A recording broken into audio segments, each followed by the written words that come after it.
La Biblia nos muestra claramente que el día del regreso de Jesús, el fin del reinado de Satanás y el juicio final están cada vez más cerca.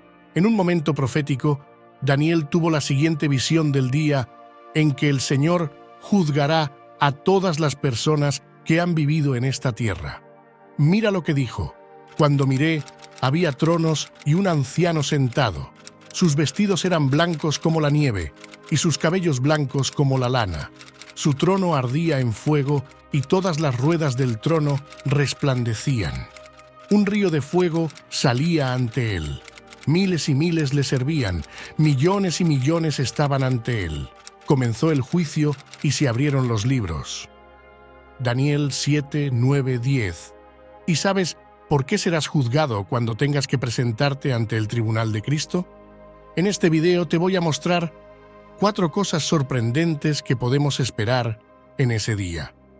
En 4 situaciones diferentes, Jesús habló del día venidero en que los vivos y los muertos comparecerán ante Él para dar cuenta de sus vidas. Y al final de ese día, el Señor juzgará sobre todo una cosa: lo que hicimos con Jesús, el Hijo de Dios. Le aceptamos como Señor y Salvador, creímos en Él e intentamos cumplir sus mandamientos, o lo rechazamos, lo ignoramos y vivimos aquí en la tierra como si Él nunca hubiera existido. Si rechazamos la oportunidad de salvarnos mediante el sacrificio de Jesús, nos condenaremos eternamente. Mira lo que Cristo mismo dijo a sus discípulos: «Id por todo el mundo y predicad el Evangelio a todos. El que crea y se bautice, se salvará, pero el que no crea, se condenará». Marcos 16, 15, 16. Los que se hayan arrepentido de sus pecados y hayan creído en Jesús como su único y suficiente Salvador, se salvarán, pero también serán juzgados según el bien o el mal que hagan a través del cuerpo de Cristo. 2 Corintios 5, 10, 1 Corintios 3, 8, 13, 15. Y aquí es donde muchos cristianos se sorprenderán. Creen que sus prioridades son las mismas que las de Dios y piensan que lo que es importante para su iglesia y su pastor debe ser importante para el Señor, y como resultado terminan queriendo agradar a Dios de la manera que ellos piensan que es correcta y no de acuerdo a lo que dice la Biblia. Por eso es tan importante saber lo que seremos y no seremos juzgados en ese día. Así que veamos 4 cosas sorprendentes que podemos esperar el día que estemos ante Jesús. 1. ¿No serás juzgado por tus buenas intenciones? Desafortunadamente, esta es una trampa que derrumba a muchos cristianos. Somos fracasados, pecadores, y por lo tanto, no podemos obedecer a Dios como deberíamos. Por mucho que lo intentemos, nunca alcanzaremos la perfección que el Padre merece. Sin embargo, si al menos intentamos guardar los mandamientos del Señor, esforzarnos por agradar a Dios y seguir su palabra, esto ya se tendrá en cuenta en el día del juicio. Jesús contó una historia sobre esto en Mateo 21. Esto es lo que dijo: ¿qué os parece? Había un hombre que tenía 2 hijos. Fue a ver al primero y le dijo: «Hijo, vete hoy a trabajar a la viña». «No quiero», le contestó, pero luego cambió de opinión y se fue. Entonces el padre se dirigió al otro hijo y le dijo lo mismo.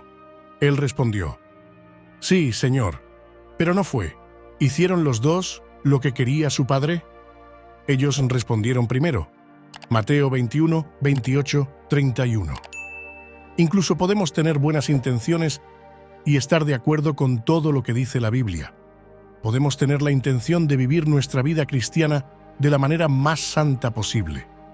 Pero ese día no seremos juzgados por nuestras intenciones, sino por nuestras acciones. Así que, por muy pecador que seas, sé como el primer hijo de la parábola de Jesús y haz lo que el Padre espera de ti. 2. No serás juzgado por cuántas veces hayas ido a la iglesia. Esto puede ser bastante complicado, porque eso es lo que la mayoría de las iglesias predican en estos días. Para muchos líderes espirituales, lo que cuenta es que vayas a la iglesia el domingo, te sientes en un banco durante 1 o 2 horas a la semana, cantes algunas alabanzas, escuches el sermón, dejes tu diezmo u ofrenda y te vayas a casa. En resumen, con que acudas para hacer números es suficiente. Pero esta forma de pensar va totalmente en contra de la verdadera definición de iglesia. Cuando Jesús se acercó a Pedro y le dijo al discípulo que edificaría su iglesia sobre él, Mateo 16, 18, Cristo se refería a las personas por las que dio su vida para salvarlas. No tenía nada que ver con templos o denominaciones religiosas. La iglesia nunca fue el edificio, nunca fue un signo. La iglesia siempre han sido aquellos que seguían y servían a Cristo, cumpliendo sus mandamientos día tras día, independientemente de las circunstancias. Usted no será juzgado por cuántos servicios asistió, pero será juzgado por cómo cumplió los mandamientos de Jesús durante el tiempo que vivió en esta tierra. 3. Serás juzgado por la forma en que desarrollaste tus dones y talentos. Cuando los discípulos preguntaron a Jesús sobre el final de los tiempos y el día del juicio, el Maestro aprovechó la ocasión para contar la parábola de los talentos. Mateo 25, 14, 30. En esta historia, un hombre emprende un largo viaje y da a 3 de sus siervos 3 sumas de dinero diferentes. Cuando el señor de esos siervos regresa, refiriéndose al día del juicio final, les pide cuentas por lo que hicieron con lo que les dio. Los 2 primeros siervos recibieron cantidades diferentes, pero ambos doblaron lo que se les dio y fueron alabados por ello. El tercer siervo, en cambio, fue condenado por no haber utilizado e invertido esa cantidad para dar algún beneficio a su señor. Muchas personas vienen a mí quejándose de que no tienen un don de Dios o un talento especial. Están tristes porque no forman parte del ministerio de alabanza, porque no son buenos predicadores, porque no pueden orar en lenguas, tener sueños proféticos o cualquier otra cosa que otro hermano o hermana de la iglesia hace. Pero lo que estos cristianos olvidan es que todos reciben diferentes tipos de dones y que no serán comparados con nadie más. No importa si te han dado 5, 2 o un talento, importa lo que haces con él. Así que, querida, desarrolla el potencial que Dios ha puesto en tu vida.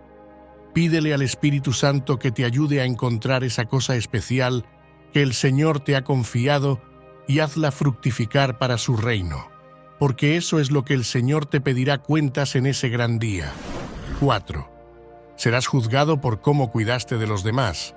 Otra historia que Jesús contó a sus discípulos se conoce como la separación de las ovejas y los cabritos, y está en Mateo 25.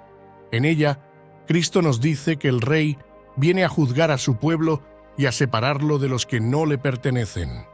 Y los criterios que el Señor utilizará para hacer esta separación son sorprendentes.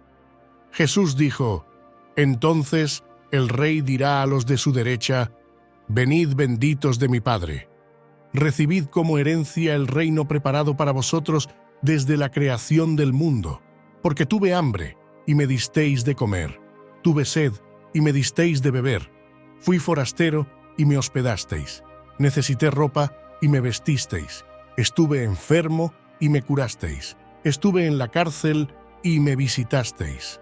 Mateo 25, 34, 36. Aquellos hombres y mujeres de Dios quedaron sorprendidos por las palabras de Jesús y preguntaron: «Señor, ¿cuándo ha sucedido esto?». Entonces Cristo respondió diciendo: «Os aseguro que cuanto hicisteis a uno de estos hermanos míos más pequeños, a mí me lo hicisteis». Mateo 25, 40. Este juicio es sorprendente porque va en contra de la forma en que muchos de los que decimos ser cristianos vivimos nuestras vidas hoy en día. Sabemos que el mayor mandamiento de Cristo es que debemos amar a Dios con todo nuestro corazón, alma, mente y fuerzas. Sin embargo, hemos olvidado la segunda parte de este mandamiento y no hemos asumido la responsabilidad dejada por Cristo de amar a los demás como a nosotros mismos. Mateo 22, 37, 38. Creemos que si centramos toda nuestra atención en Dios, Él quedará satisfecho y que amar al prójimo es opcional. Pero no es así como funciona. Cristo no nos dio un mandamiento a medias, dejó un mandamiento completo. Esto demuestra que la mejor manera de amar a Dios es amar a los demás, y el día del juicio tendremos que rendir cuentas por ello. Una de las cosas que más dijo Jesús durante su ministerio aquí en la tierra es que pronto compareceremos ante Él. Y por eso dejó todo lo que tú y yo necesitamos saber para que no nos sorprendamos cuando nos llame por nuestro nombre y empiece a juzgarnos.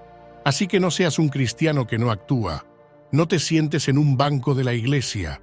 No te compares con el potencial de los demás y desarrolla tus dones y talentos. Y sobre todo, ama a Dios amando a sus hijos. Si consigues hacer todo esto, Cristo te aprobará y podrás pasar la eternidad a su lado. Que Dios te bendiga.